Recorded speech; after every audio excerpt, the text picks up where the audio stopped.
झेप मराठी, आरसा महाराष्ट्राचा.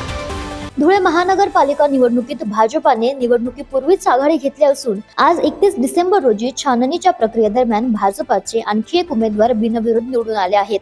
प्रभाग क्रमांक 6 मधून भाजपाच्या उमेदवार ज्योत्स्ना प्रफुल्ल पाटील यांची बिनविरोध निवड झाली आहे. याआधी प्रभाग क्रमांक 1 मधून भाजपाच्या उज्ज्वला भोसले या बिनविरोध निवडून आल्या होत्या. त्यामुळे धुळे महानगरपालिकेत भाजपाचे 2 उमेदवार निवडणुकीपूर्वीच विजयी ठरले आहेत. छोट्याशा गावातून आलेला पोरगा धुळ्याचे ज्या टायमाला बिगतचा प्रांत फिरतो आणि लोकांचे प्रामाणिकपणे काम करतो, ते काम करत असताना माझ्या प्रभागाच्या जनतेने माझ्यावर नजर केली आणि 2013 साली माझी पत्नी प्रचंड अशी मतांनी निवडून आली. त्यानंतर 2018 साली पण माझ्या पूर्ण पक्षाकडनं त्या ठिकाणी एकमेव नगरसेविका म्हणून ती निवडून आली होती. परंतु मला मोठ्या प्रमाणात या शहराचे आमदार अनुप भैया अग्रवाल यांनी काम मदत केली. त्यांच्या मदतीमुळे पण मी काही ठिकाणी विकास कामं करू शकलो. जनतेचे आशीर्वाद देईन आणि भारतीय जनता पार्टीने माझ्यावर विश्वास दाखवला. त्या विश्वासाला मी तडा धावू देणार नाही. त्यामुळे आज माझी पत्नी ज्योत्स्ना प्रफुल्ल पाटील या धुळे शहराच्या महानगरपालिकेत तिसऱ्यांदा बिनविरोध अशी निवडून आलेली आहे. त्यामुळे मी माझ्या प्रभागाच्या जनतेचे, भारतीय जनता पार्टीचे,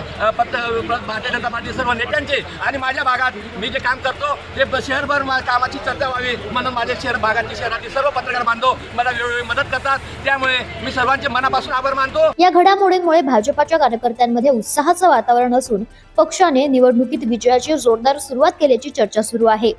अशाच वेगळ्या आणि ताज्या बातम्यांसाठी पाहत रहा झेप मराठी, आरसा महाराष्ट्राचा. संपादक प्राध्यापक अनिल चव्हाण, धुळे.